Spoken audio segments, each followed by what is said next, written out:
नमस्कार। मैं अरुण के शर्मा, एनालिस्ट वन थॉट।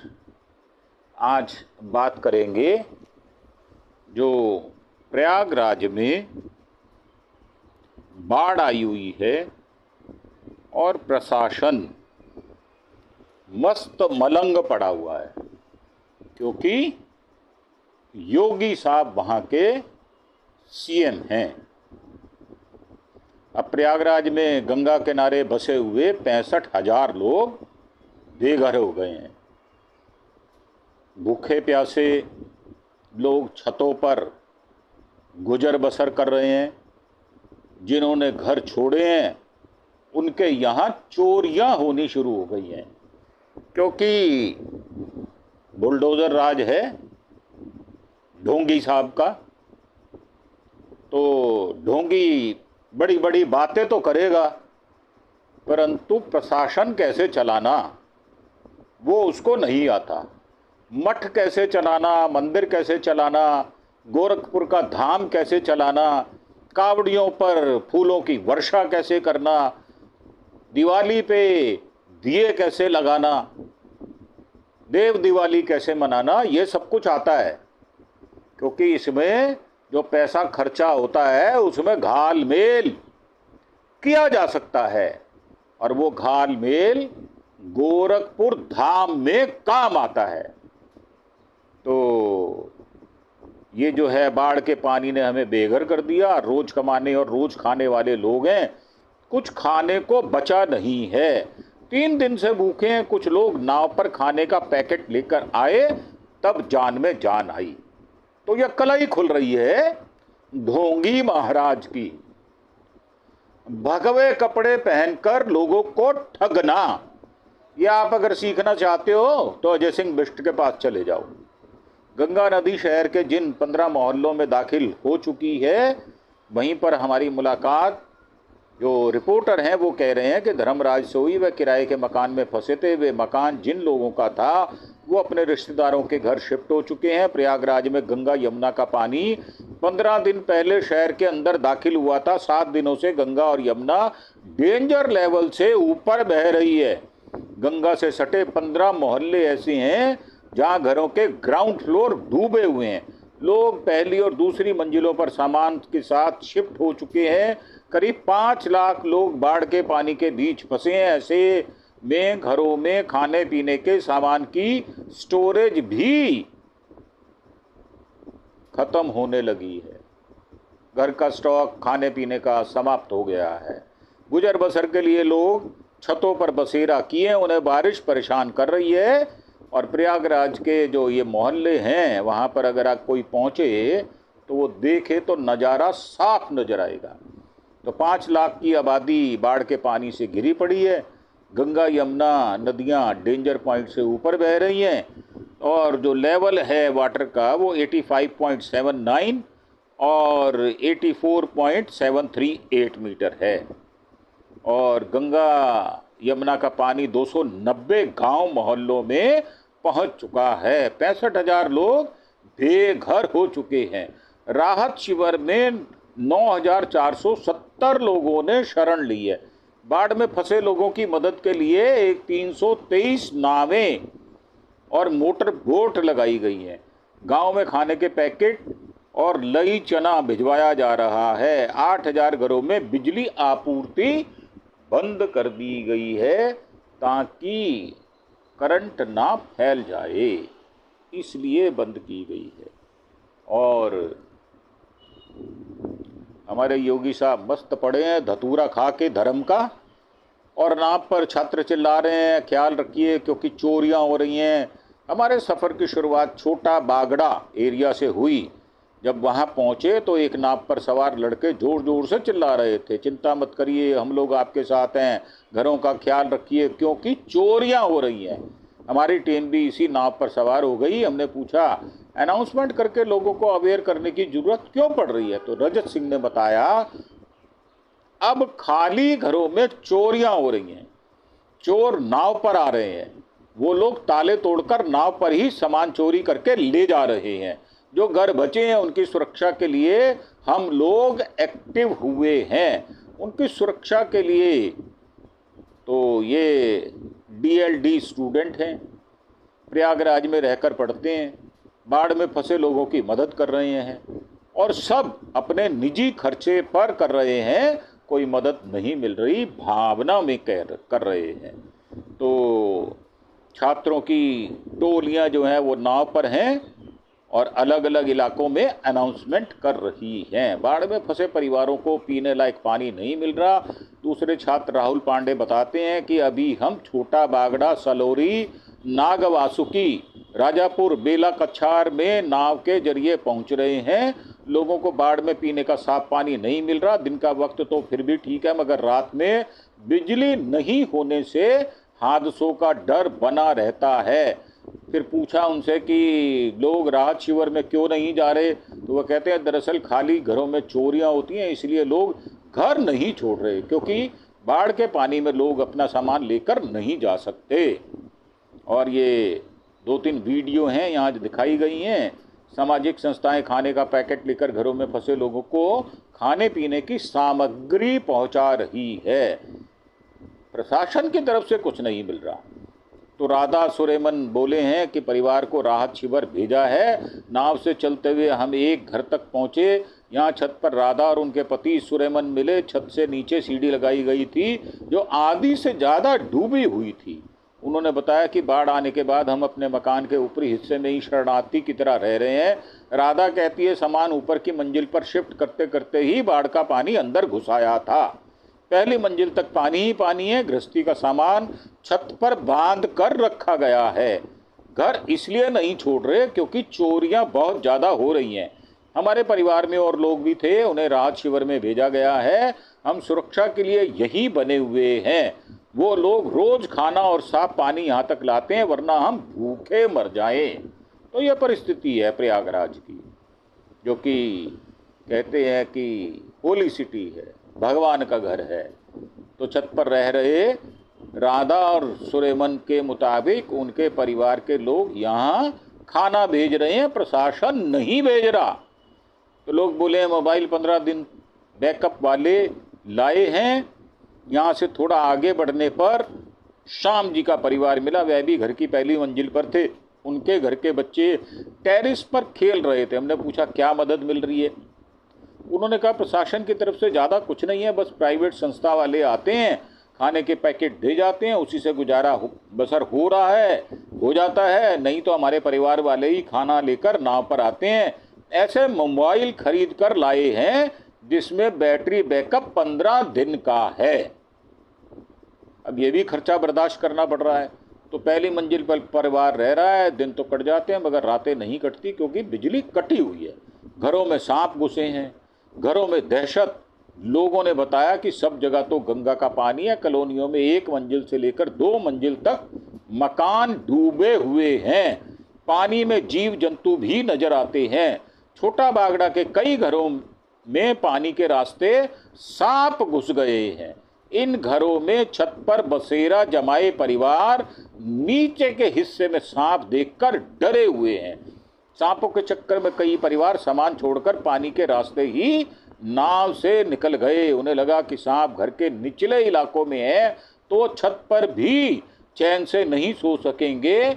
कुछ हिस्सों में कछुआ मछलियां दिखती हैं, लेकिन लोगों का उनसे कोई खतरा महसूस नहीं होता।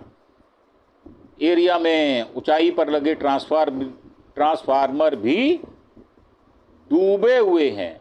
इससे पूरे इलाके में बिजली काटी हुई है, क्योंकि अगर पानी ट्रांसफार्मर में घुस जाएगा तो करंट पानी के अंदर आ जाएगा। तो लोग बोले पैसे हैं मगर सामान खरीदने कैसे जाएं। उधो श्याम पटेल ने बताया कि हम लोगों को बाढ़ में फंसे 3 दिन हो गए हैं। सामाजिक संस्था वाले आए थे, बिस्कुट दे गए थे, लेकिन खाना बांटने नहीं आए। बिस्कुट खाकर गुजारा बसर कर रहे हैं। चारों तरफ पानी भरा हुआ, सामान लेने कहाँ से जाएं, कोई मदद नहीं मिल रही। यहाँ लोगों की मदद की ज़रूरत है। लोगों के पास पैसे नहीं है, रसोई में गैस नहीं है, बिजली नहीं आ रही, दवा और खाने के सामान की किल्लत है। जिन्होंने स्टोरेज रखी थी वो भी ख़त्म हो चुकी है। और गोविंदपुर के राकेश ने बताया यहाँ पर बाढ़ तबाही मचाए हुए, बाढ़ग्रस्त इलाके में हालात काफ़ी ख़राब है। हमारे यहाँ पास पैसा है मगर खाने और पानी की व्यवस्था नहीं है। सरकार को थोड़ा ध्यान देना चाहिए।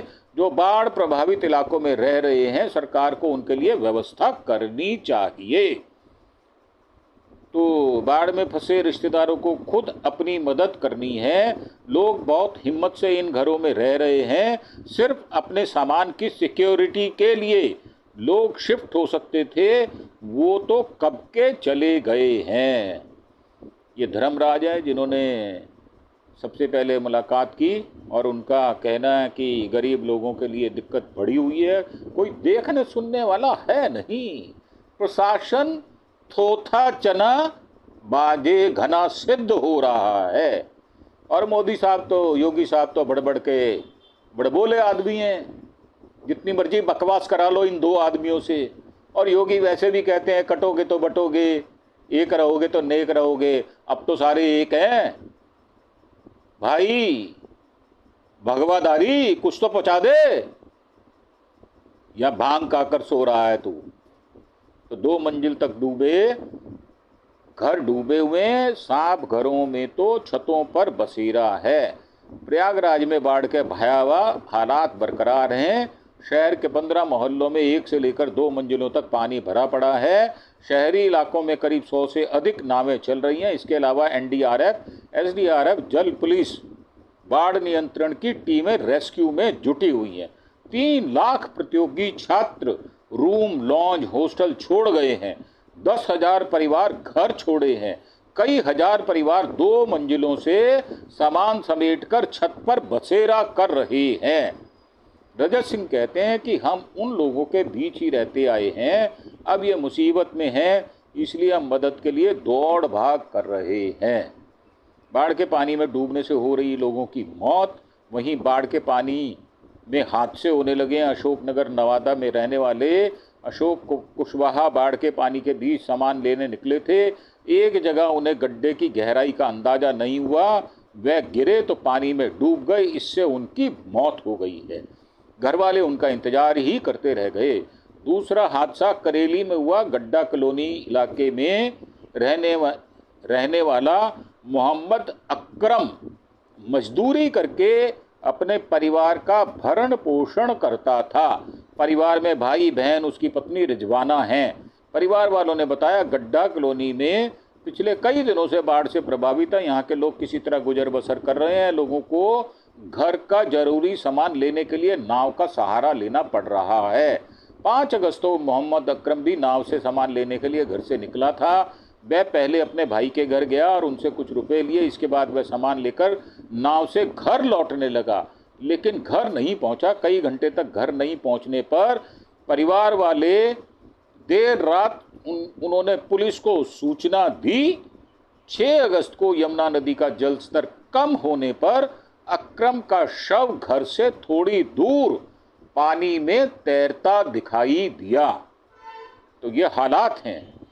और टीमें बाढ़ वाले इलाके में लोगों को परेशानी समझने के लिए पहुंच रही हैं। बाढ़ का पानी कहाँ कहाँ पहुंचा है, ये शहर के छोटा बागड़ा, बड़ा बागड़ा, बख्शीबाद बांध, सलोरी, राजापुर, नेवादा, दारागंज, सदियापुर, करेलाबाग, शुक्ला मार्केट, बख्शी बांधवा, शिवकुटी आदि इलाकों में नावें चल रही हैं। बलुआ घाट, बारादरी और उनसे जुड़े 1 दर्जन मोहल्लों में अभी भी पानी भरा हुआ है। थरवई, फाफा मऊ इलाकों में उपकेंद्र में पानी भर जाने से 40 गांवों में कई दिनों से बिजली नहीं आई।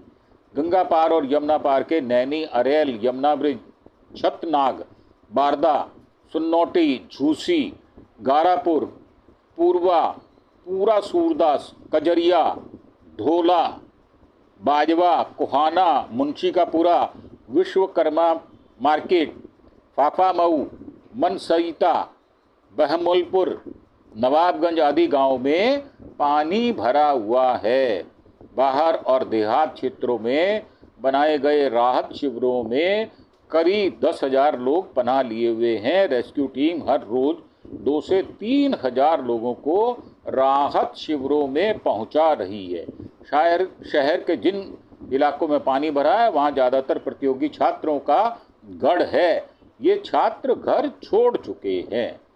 तो ये न्यूज़ थी, इसमें एक एपिसोड और है वो हम बनाएंगे। प्रयागराज में 15 लाख लोग पानी से घिरे, यमुना उपनाई 2500 गांवों में पानी घुसा, सिर्फ नाव ही सहारा है। प्रयागराज में गंगा यमुना डेंजर लेवल से ऊपर बह रही है। पानी रिहायशी इलाकों में दाखिल हो चुका है। एडमिनिस्ट्रेशन के मुताबिक 2500 गांव बाढ़ के पानी से घिरे हुए हैं। यहाँ रहने वाली 15 लाख की आबादी का अब नाव एकमात्र सहारा है। बाढ़ की वजह से 7 अगस्त तक स्कूल बंद कर दिए गए हैं, यानी आज तक। अब आज स्थिति सुधरेगी तो पहले तो घर को संभालना, फिर जो सामान गीला हो गया है, जो राशन का सामान खराब हो चुका है, उसको लेके आना। और जैसे उन्होंने 7-8 दिन की बैटरी वाले मोबाइल ख़रीदे हैं तो उसका भी खर्चा उनके सिर पर पड़ा है। तो ऐसे कष्ट में प्रशासन जो है वो भांग खाए सोया है, क्योंकि हमारे ढोंगी महाराज जो हैं वो महंताई करते आए हैं, उनको चलाना आता नहीं है, शासन को अनुभव नहीं है, और 7 साल से डंका बज रहा है। वैसे भी हमारे 2 जो मुष्टंडे हैं गुजरात वाले, उनका जो है वो चल रहा है राज, सत्ता उनकी है, क्योंकि वहाँ से एमपी भी हैं। तो हमारा मानना है कि इस प्रकार की अगर बातें हो रही हैं तो जिम्मेदारी राहत देना उन्हीं का काम है और किसी का नहीं है। अब योगी इस बात से भाग नहीं सकते, क्योंकि भगवादारी हैं, तो उनको वो बातें नहीं कही जा सकती जो एक सामान्य व्यक्ति को कही जा सकती हैं। और वैसे भी वो मुसलमानों से नफरत करने वाला नफरती कीड़ा है। ब्राह्मणों के 400-450 एनकाउंटर कराने वाला हत्यारा है। तो वो बाढ़ में कितनी राहत दे पाएगा? ये तो कुंभ में आपने देख लिया, कुंभ में लोग मर गए, उनको लाशें नहीं मिली। नई दिल्ली रेलवे स्टेशन पर भी ऐसा ही हुआ। तो ये मरने वालों की गिनती छुपाने वाला प्रशासन है। गुंडे लोग हैं दरअसल, ये बेसिकली ये गुंडे लोग हैं। इनके खिलाफ जब दूसरा शासन आता है, इनके खिलाफ जब केस होते हैं, तो ये अपने राज में उन केसों को खारिज करवा लेते हैं, बंद करवा देते हैं। और योगी का तो एक बड़ा मशहूर वीडियो है, लोकसभा में धाड़े मार के रोता हुआ ये आदमी भगवा वस्त्रधारी सोमनाथ लोकसभा अध्यक्ष हुआ करते थे। तो हमारा मानना ये है कि सरकार को चेतना चाहिए और लोगों की सच्चे मन से मदद करनी चाहिए। अगर आप मदद नहीं कर सकते तो आपको दिए जलाने का अधिकार नहीं है, आपको कावड़ियों पर फूल बरसाने का अधिकार नहीं है। आप शासन प्रशासन का दुरुपयोग कर रहे हो, टैक्स के पैसे को नाली में बहा रहे हो आप। तो हमारा मानना ये है कि ये सब कुछ नहीं होना चाहिए। जनता को, जनार्दन को राहत मिलनी चाहिए, इस मुसीबत में उनकी मदद करनी चाहिए। इन्हीं विचारों के साथ आपसे आज्ञा लेते हुए एक बार आपसे फिर से प्रार्थना कि आप हमारे चैनल अरुण के शर्मा एनालिस्ट वन थॉट को सब्सक्राइब अवश्य करें और इसी प्रकार के विचारों को जाने। नई ताज़ा आपको रिपोर्ट्स हम देते रहते हैं। ये भी बिल्कुल आज की ही रिपोर्ट है जो हमने आपको बताई है। तो इसी के साथ आपसे विदा लेते हुए धन्यवाद, थैंक यू, जय हिंद, जय भारत।